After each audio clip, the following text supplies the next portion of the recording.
Welcome, everyone. We are from Gucci, and we are going to talk about MLOps. So how we implemented MLOps at our company from scratch. So it will be a story of how we went from nothing to having an MLOps solution in place. Quickly about the two of us. I'm Alessandro. I'm a lead machine learning engineer, and Marianna, she's a senior data scientist. And we work, as probably the title suggests, at Gucci. So Gucci is one of the largest luxury and fashion brand in the world. As a fashion brand, we are a creative brand. Creativity is a pillar of our company, but we have more than 100 years of history, so we always had to be innovative, both on the fashion side, but also, for example, in technology. So that's why we are very happy to be here today presenting our work. A few numbers about us. So we have more than 10 billion revenue last year. We have more than 20,000 people around the world. We operate directly more than 500 stores, and we are present in more than 50 countries. So we are a big company, and we are in many places. And as a data science team in our company, we can only do a good work, do a good job, if we deliver data science products at scale. So if we don't do it at scale for a large company, it won't work. Before going into the details of our MLOps implementation, we want to go through some of the data science struggles. One question, how many of you are actually data scientists? Can you raise your hand? So, okay, a lot, okay. How many of you are machine learning engineers? Okay, of you, how many were data scientists when they started? Probably a few, some, okay, good. Okay. So I hope that what I'm going to tell you now will resonate with you. So do you remember your first week as a data scientist? I remember the first time I delivered a data science solution. I was very proud. I sent an email to another guy with a Jupyter notebook attached because the other guy's laptop was the production environment. So that's how it went. Clearly, it didn't work. Okay, so, but back then, that's what I thought was making something in production, okay? So I think everyone was at the keynote this morning. Machine learning world is big, okay? You cannot do that if you just stick to notebooks. I'm sorry. How often does your stakeholders, your business stakeholders ask you, okay, that's an interesting forecast that you did today, but 3 months ago, the results were slightly different. So can you tell me what was the difference? So if you're a good person, you have MLflow or any registry, and you're able to kind of recall what you did 3 months ago. Very often, the answer is, yeah, I don't know. I don't remember. I was not there, so it's not my fault, okay?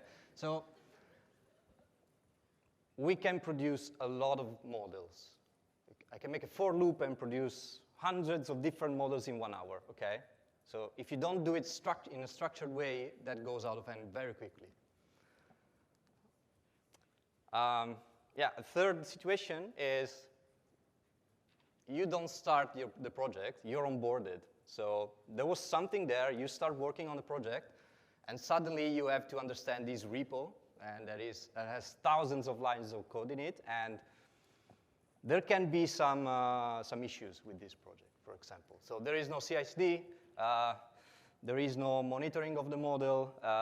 It's difficult to make any modification because you don't understand what the code is doing. So sometimes you're running a project, but it was started by someone else, and you're basically sitting in a room on fire, and you don't even realize that because, yeah, my project is running, but I don't know what's doing. So to avoid this, we decided that as a data science team at Gucci, we wanted to do things properly. So we are relatively young in a brand that is 102 years old. So we wanted to implement things efficiently and adopt best practices. So we don't want to build some technical backlog of stuff that needs to be fixed. We want to do it properly from the beginning. So it shouldn't come as a surprise that on one hand you need the right tools, and we needed to build a platform, and we're here at Data AI Summit, which means that, well, most likely we're using Databricks. So it shouldn't come as a surprise. We use clearly some of the features, a lot of features that comes with Databricks, okay? We use Delta Lake, we use Spark, okay? But also we are trying to look outside, what's out there, what is the community doing, what is the community looking at. So for example, we started using dbt that as a data science team might not technically be very common. I don't know. So this solves the tooling part, but what about way of working? And that's where MLOps comes into place. So MLOps aims to increase quality, simplify management, and automate deployment of ML models. That's a lot of work. Okay. Some people describe it as DevOps for machine learning system, for example. So what does it mean, DevOps? So if you ever worked with software developers, so they had the development environment where they create the code, they test it, and they package it. Then this code is shipped to operations. Operations runs whatever they have to run. Clearly, DevOps brought these two words together, closer, okay? If you have some experience with DevOps, if you do this for machine learning systems, then you have the machine learning life cycle that comes into place. So you need to apply this principle of DevOps, but to machine learning models. On this slide, there are a lot of words.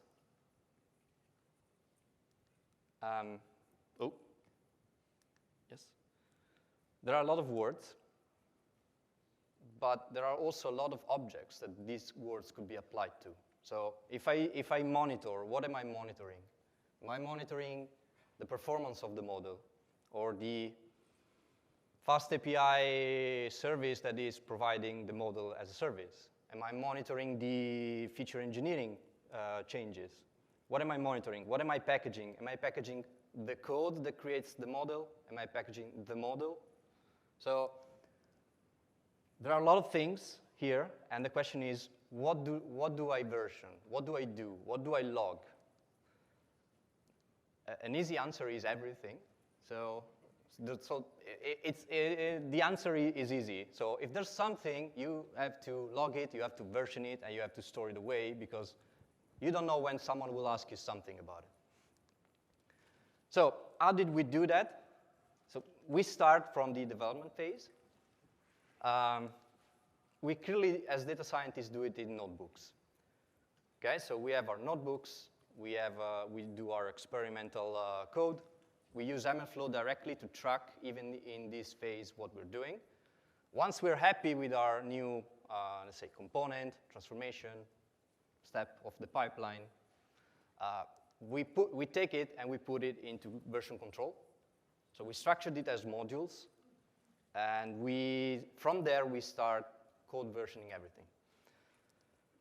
What do we do in this code base? We do the entire end-to-end machine learning workflow. So we do the feature engineering, we do the tuning of the model. Okay, so we do distributed hyperopt, for example. We track everything with MLflow. Once we're happy, we move to the training phase. Okay, so again, everything is tracked. We keep track of everything. Then we put the best model into the MLflow registry so that we have lineage. So we have all the different versions of our model that we can recall back. Once we have this, we can move to the CI/CD. So let's automate our process as much as possible. Okay? So we use Github Actions as CI/CD engine, but there are other engines out there. And we use Slack to monitor the execution of our CI/CD pipelines. What do we do in these CI/CD pipelines? We do the testing. So we have unit tests for the code, but we also have testing workflows. So we have a testing workflow that we execute end-to-end to make sure that our process runs smoothly. Then we have the workflows in Databricks. So we don't want to refresh manually and make changes manually. We have automated the redefinition of the workflows directly on Databricks through the Github Action. Then we have the serving phase. So how do we provide the output of our model to the business? We are using MLflow registry to fetch production models, and we're using the Databricks dashboards for the users to use directly. For the monitoring, we are monitoring the historical performance of our model. So we keep track of the metrics of our model on unseen data, and we have created dashboards to keep track of what is happening there in the performance. So there are a lot of words, again, in this slide. This is a high-level picture of what we do, and I'm going to leave the floor to Marianna, and she's going to introduce you to the use case that we picked to explain to you how we put this at work. Thank you, Alessandro. And so, yeah, now let's have a closer look at our use case. We'll essentially look at all the steps that Alessandro just described, but focusing on the decision support tool that we deployed for a case of media budget allocation. So the business domain that we're talking about here, it's really that of digital marketing. And especially, there are several paid digital media platforms that you can use if you're a luxury brand and if you want to advertise online. And those that you see here on the slides, they're not even the full picture, because those are just social media platforms, but there are so many media channels that you can think about, paid search, shopping, display, and so on. And each one of them can help by making the customer journey more efficient for the user, and also for us to give a better brand image and ultimately lead the consumer to convert online, but also in store. So what we wanted to do was really to provide a tool that could be supporting for decision making. And the underlying question here, it's really, how do we allocate the budget on all these several options, several media channels that we have in order to maximize the return on the investment? So what we did, we built an in-house tool that is able to consider several budget scenarios. So for example, you're allocating a little bit more on a platform in one scenario, and then you diminish the budget on another one. You try different options, try different things, because that is what, maybe there is a specific strategy that you want to try out, and so you want to see how that turns out. And so we built this tool that we call GROAS 2.0. It stands for Gucci, Return on Ad Spend. And it's basically a new version that we built to replace an older legacy tool that was previously there. But it works in a completely different way. In fact, we leverage time series forecasting here to have a forecast of the net sales and to really understand week by week what happens if we implement one scenario over another. So we started off with a proof of concept stage, and the idea was really to beat an ARIMA baseline. And we started by, of course, developing and trying out different solutions, options in time series forecasting in Databricks notebooks. We used distributed hyperparameter tuning with HyperOpt, and this really allowed us to speed up the tuning process and also to have optimized results. And we used MLflow, of course, to really keep track of everything. And this is really, really important for two reasons. One, we make sense of what's working and what's not working in a really easy way. And also, we track all the hyperparameters, all the metrics. We can even track the settings that we put in on our environment so that everything is fully reproducible. And after that, of course, we move to production. So the main objectives here, they're really two. Number one, we want to be able to have a solution that is easily scalable. In fact, we wanted to scale up to several markets. And also, we wanted to achieve an end-to-end automated solution. And now we'll see how. So starting from the code structure, we have our code repository. Of course, we started by refactoring what we had from the proof of concept stage, but we really wanted to achieve something that could be reused over and over for several other projects. So here, scalability is achieved by having one module for each of the tasks that we have in our final pipeline.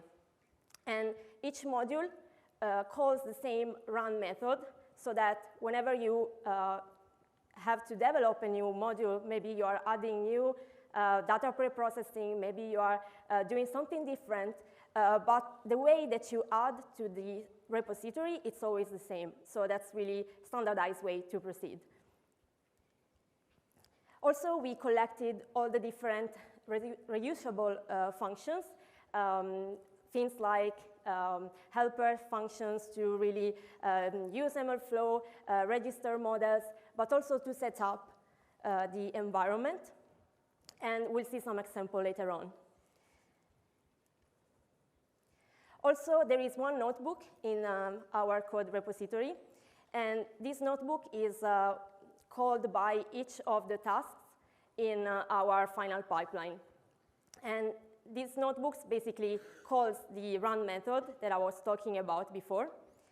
And it's fully parameterized.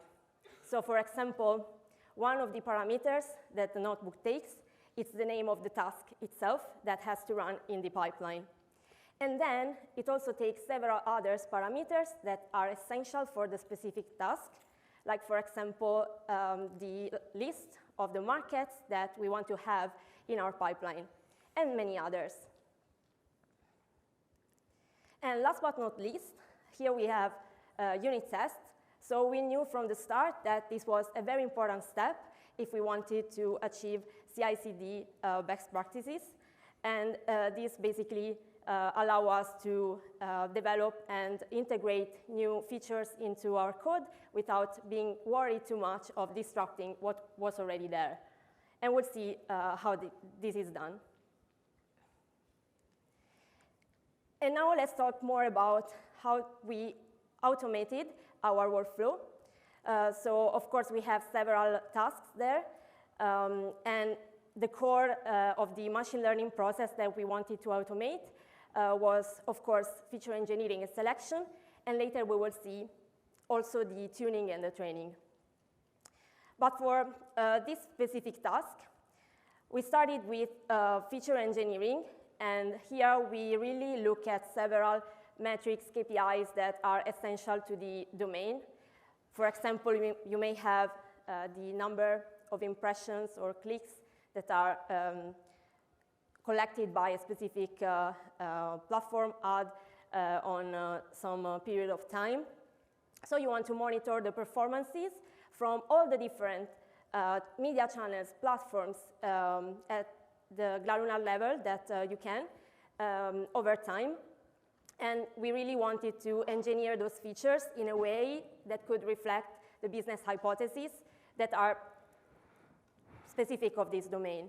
So for example, we lag the features to sort of reflect the fact that there is a certain time to purchase, of course, especially for a luxury brand.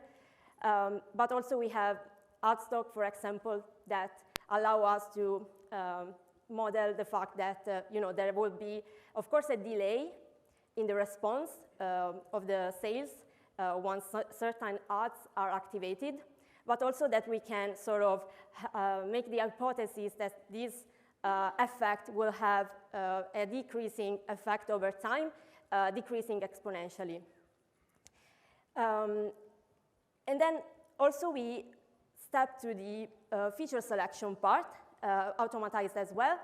So here we start by removing the trend and seasonality component from our target variable, that is the net sales. So we do this by using time series decomposition. And then we're left with just the residuals. So this is everything else.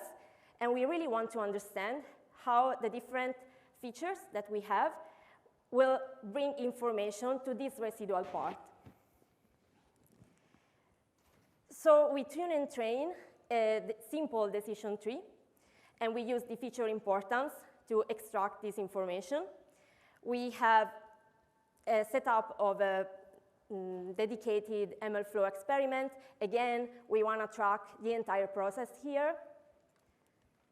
And for the feature selection, ultimately, once we have the feature importance, it's basically used by a recursive feature elimination algorithm with cross-validation.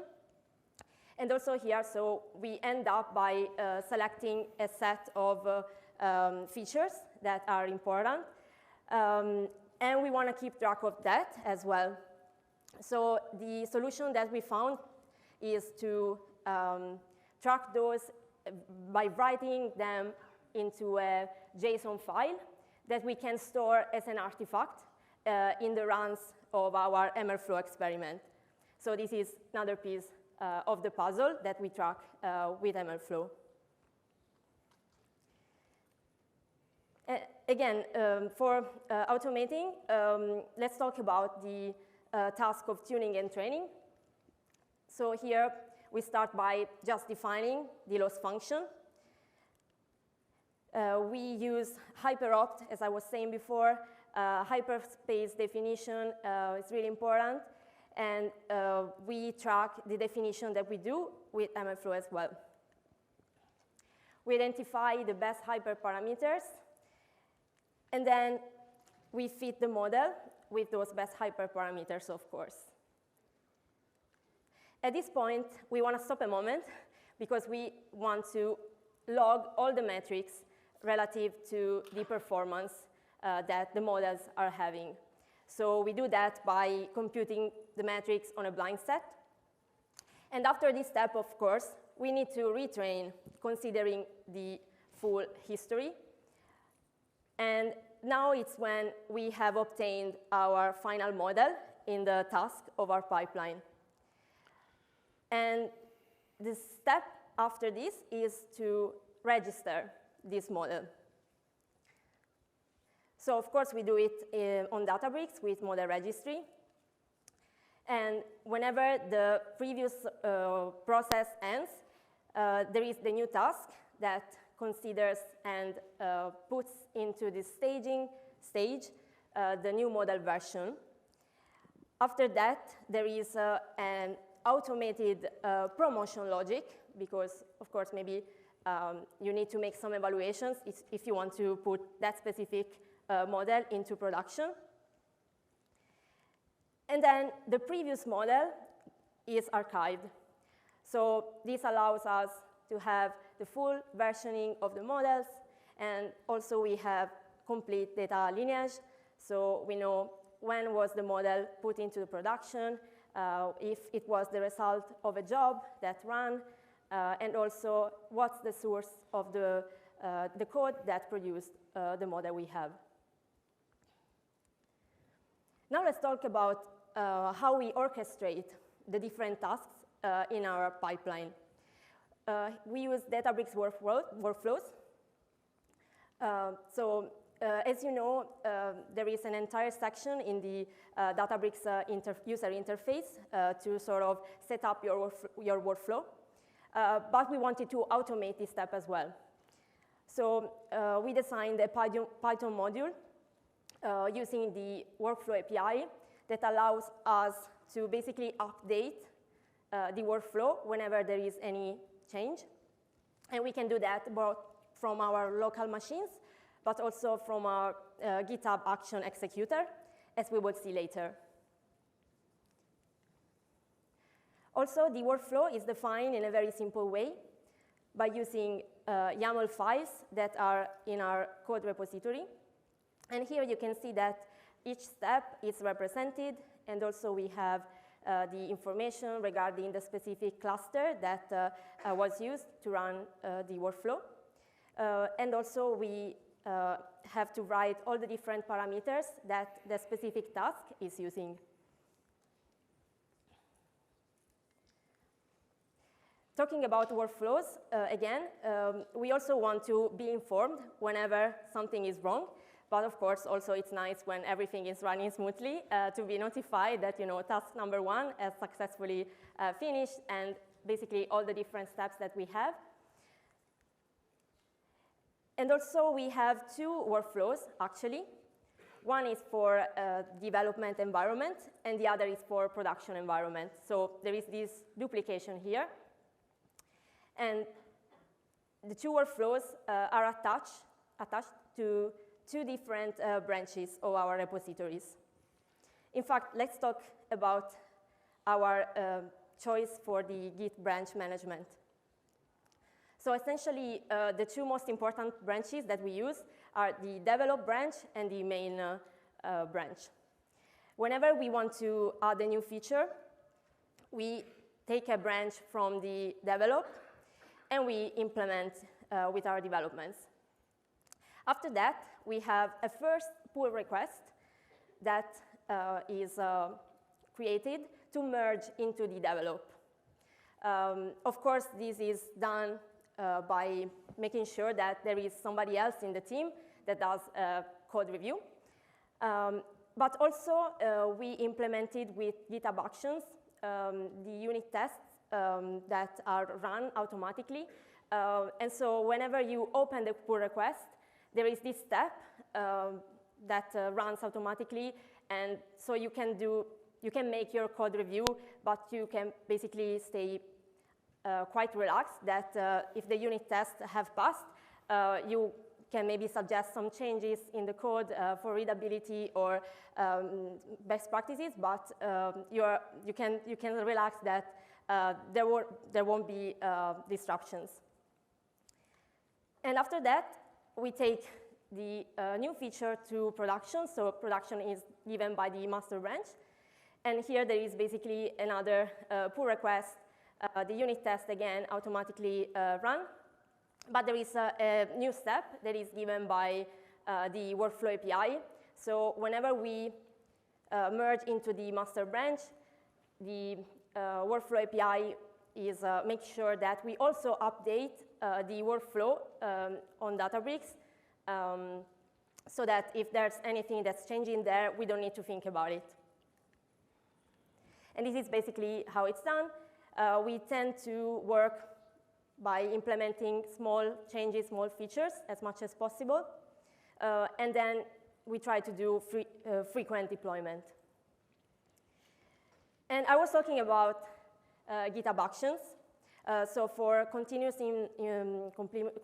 CI/CD, continuous improvement and continuous deployment, we basically use the actions to execute, as I was saying, the unit test as soon as you open the pull request. And also the workflow API is used to update the Databricks workflow in a programmatic way. And also in this case, we have Slack notifications, so it's good that we are notified when this process is finished. Now let's have a look at the model serving. So the way it works is that we have a business analyst from the media team who is in this loop because this colleague, this person needs to think about strategic options for different budget allocations. And there is a spreadsheet that is the place where all the different scenarios can be inputted. And we read the different scenarios from the spreadsheet directly into a Databricks notebook that is basically a dashboard that is built on top of it. And we take all the features that were previously computed. We have, in the end, considering all the different transformations and the different platforms and markets, about 4,000 features. Also, we can call from the model registry all the different models, and we have currently more than 20. So after the predictions are done basically on the fly, the results are then visualized on the dashboard, but they are also made available. We write them to the same spreadsheet so that the user can then take the results to the management. Also, another very, very important part of MLOps, and I've heard of many talks during these days about the importance of model diagnostic, model monitoring, and of course we wanted to implement that as well. So the way we've done it is we've created a dashboard for our internal use on Databricks, and we can monitor over time what's the accuracy of each of the models that we have in production. So we can understand what's the variability in the performance over time. If there's any drifting, we can identify and then go and deep dive. Maybe there is something that it's not looking good into the data, so we can use time travel also to go there and really deep dive and understand what's happening. And this is basically how we've done it. For this specific use case, to support data-driven decisions for the media budget allocations. And now I'll leave the floor back to Alessandro so he can wrap it up with the conclusions. Thank you. Thanks. So I see the clock. I guess I have to speed up through the last part. Yeah. Okay. Yeah, so wrapping up, we went from scratch to this solution. So this really was an implementation from nothing. What did we learn? We learned that this has to become a way of working. Okay, all these steps, all these processes, that has to become the habit for the data science team. So let's recap for a moment. What do we do? We start from the notebooks in the development phase. We dump it to Python modules in version control. We do a first gate of check. So we check our code via pull requests and tests. We have then a develop branch. This develop branch is synced to development resources. So if you're testing a solution that has a pipeline and a model and an experiment and a delta table, you need to have copies of those. Those need to live by themselves, and that is the development environment. Once we make sure that everything is checked here, we do a second gate of checks. Okay, so we have a second pull request. We automate the refreshment of the workflow, and then you see the production. The production is the production output, the production delta tables, is what the business will see. So the business won't see anything that is in the development environment. This is a way of working, and we do it for small changes. So like I want to add some new features to an existing pipeline, and we do it also from projects from scratch. We always work in this way, and we always work in this way for all the projects we have at Gucci. If we all work in the same way, we get faster to production. Marianna mentioned that there was a GROAS 1.0. Okay, it has certain limitations. It's not really related to the infrastructure. It's not depending on the fact that it was running on AWS batch. But it was really because we didn't have any visibility, there was no tracking, there was no monitoring, there was no logging. It was hard to make any change there. That project took 6 months from scratch to first MVP. With this approach, we went from 6 months to 6 weeks. And we were able to solve many of the issues that we had before. Now we have versioning, now we have logging, now we have versioning of the data, the models, etc. So the last thing that we learned was that we need to keep improving and sharing new ideas. So how do we work at Gucci? We have a sub-part of the team that is our machine learning engineers. They maintain the template. Okay, we have a template with all the reusable components, etc. This template is used by data scientists on projects. Each one of those has their own specific logic implemented. what happens is that if someone has a good idea on a project, there is feedback. So the machine learning engineering team, they don't have all the ideas. The ideas come to the data scientists who work with the business. So once they have good ideas, they take that and we put it back into the template, and that becomes immediately knowledge for the entire team. Last slide. We're not done. There are a lot of things that we would like to try out in the future. These are some examples. And I hope that you enjoyed this trip through our implementations. And, well, thank you for the attention.